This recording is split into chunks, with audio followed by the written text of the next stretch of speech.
అసలు శివరాత్రి రోజు పడుకోకుండా జాగారం ఎందుకు చేస్తారు? శివుడికి బిల్వపత్రాలు అంటే ఎందుకు అంత ఇష్టం? ఈ శివరాత్రికి జింకలకి సంబంధం ఏమిటి అనే దాని గురించి మనం ఇప్పుడు తెలుసుకుందాం. ముందుగా ప్లీజ్ ఛానల్ని లైక్ అండ్ సబ్స్క్రైబ్ చేసుకోండి. స్కంద పురాణంలో, పద్మ పురాణంలో ఈ శివరాత్రి గురించి చాలా విషయాలు ఉన్నాయి. ముఖ్యంగా ఉపవాసం, జాగారం గురించి మనం ఇప్పుడు తెలుసుకుందాం. ఇది శివపార్వతుల వివాహం జరిగిన రోజు. పార్వతీమాత శివుడికి నిష్ఠత వ్రతం చేస్తే ఏమవుతుంది అని అడగగా శివుడు ఒక చిన్న కథను పార్వతీమాతకు చెప్తాడు. ఒక కొండ ప్రాంతంలో వేటగాడు ఉండేవాడు. రోజు అడవికి వెళ్ళి జంతువులను చంపి తన కుటుంబానికి ఆహారం తీసుకెళ్లేవాడు. ఒకరోజు ఒక్క జంతువు కూడా కనిపించదు. ఖాళీ చేతులతో ఇంటికి వెళ్తున్న వేటగాడికి ఒక నీటి కొలను కనిపిస్తుంది. ఈ కొలంలో నీరు తాగడానికి ఏదో ఒక జంతువు వస్తుంది అని అక్కడే ఉన్న చెట్టు మీద కూర్చొని ఎదురు చూస్తూ ఉంటాడు. రాత్రి కావడంతో చలికి వణుకుతూ శివ శివ అని తన ఊతపదం అనుకుంటూ ఉంటాడు. చెట్టు పైనుంచి జంతువులు కనిపించడానికి అడ్డుగా ఉన్న ఆకులు, కొమ్మలను తెంపి కిందికి పడేస్తూ ఎదురు చూస్తాడు. ఈలోపు ఒక ఆడజింక వచ్చింది. జింక వైపు బాణం ఎక్కుపెట్టేసరికి ఆ జింక మానవ గొంతులో మాట్లాడింది. తనను చంపకుండా విడిచిపెట్టమని, ఏ జంతువు రాకపోతే నేనే తిరిగి వస్తాను అని వేటగాడిని అడగగా మాట్లాడుతున్న జింకను చూసి తను ఆశ్చర్యపోయి వదిలేశాడు. రాత్రి నిద్ర మానుకొని ఇంకొక జంతువు కోసం ఎదురు చూస్తూ ఉండగా ఇంకొక జింక వచ్చింది. దాని మీద విల్లు ఎక్కుపెట్టేసరికి నా ఒంట్లో మాంసం అస్సలు లేదు, నేను చాలా బలహీనంగా ఉన్నాను, నన్ను చంపినా నీకు ఉపయోగపడను, నీకు ఆహారం దొరకకపోతే నేనే వస్తాను అని అప్పుడు నన్ను చంపమని అడిగి విడిచిపెట్టమని అడుగుతుంది.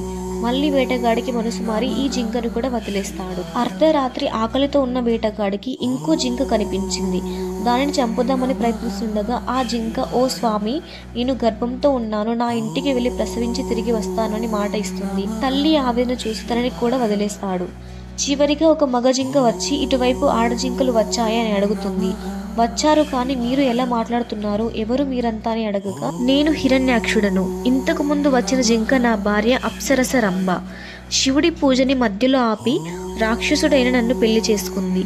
మా కామవాంఛకి శిక్షగా జింకలా పుట్టామని వేటగాని విల్లు చేత చనిపోవాలని రుద్రుడు చెప్పించాడు అని చెప్తుంది. నేను నా భార్యని బంధువులకు దగ్గర అప్పగించి వచ్చి నీకు ఆహారం అవుతానని చెప్పి వెళ్ళిపోతుంది. మాట ఇచ్చినట్టే ఆ 4 జింకలు పొద్దున్నే వచ్చి నన్ను చంపు అని వేటగాడిని బ్రతిమలాడుతాయి.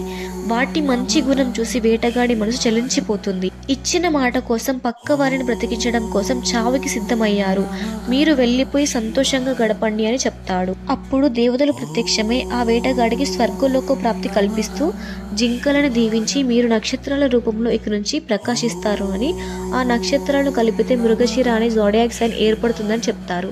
అదే రోజు శివరాత్రి జరుపుకుంటారు.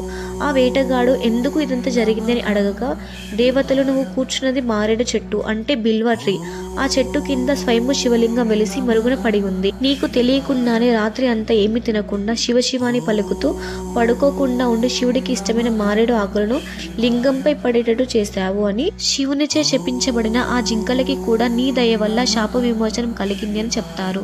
ఈ కథ శివుడు పార్వతీమాతకు చెప్తూ, తెలిసి చేసిన తెలియక చేసిన మంచి మనసుతో నన్ను పిలిస్తే పలుకుతాను అని ఆ 3 ముఖాలు ఉన్న మారేడు ఆకులు బ్రహ్మ, శివ, విష్ణు స్వరూపాలని, నేను క్షీరసాగర మదనంలో వచ్చిన విషయమును హాలాహలం తాగినప్పుడు నా గొంతు నీలంగా మారి మంట పుట్టినప్పుడు ఈ బిల్వ ఆకుల పసరుని తాగి మంట రాకుండా ఆపాను. అందుకే ఈ మారేడు ఆకులు అంటే నాకు చాలా ఇష్టమని చెప్తాడు. మనం కూడా పురాణాలని కథలుగా కాకుండా లైఫ్ లెసన్స్ గా అర్థం చేసుకోవాలని, మనం అనుకున్నది జరగకపోయినా పేషెన్స్ తో ఎలా ఉండాలి అని వేటగాడి నేర్పించాడు. ఇచ్చిన మాట తప్పకూడదని జింకలు నేర్పించాయి. ఈ శివరాత్రికి మీరు కూడా ఫాస్టింగ్ అండ్ జాగారం చేసి మీ సరౌండింగ్స్ లో ఒక స్పిరిచువల్ ట్రాన్స్ ని తీసుకురండి. అది కూడా పాజిటివ్ ఔరా క్రియేట్ చేసి మీ మైండ్ ని రిఫ్రెష్ చేస్తుంది. మీకు ఈ షార్ట్ ఇన్ఫర్మేటివ్ గా అనిపిస్తే ప్లీజ్ ఛానల్ ని లైక్ అండ్ సబ్స్క్రైబ్ చేసుకోండి. Thank you so much.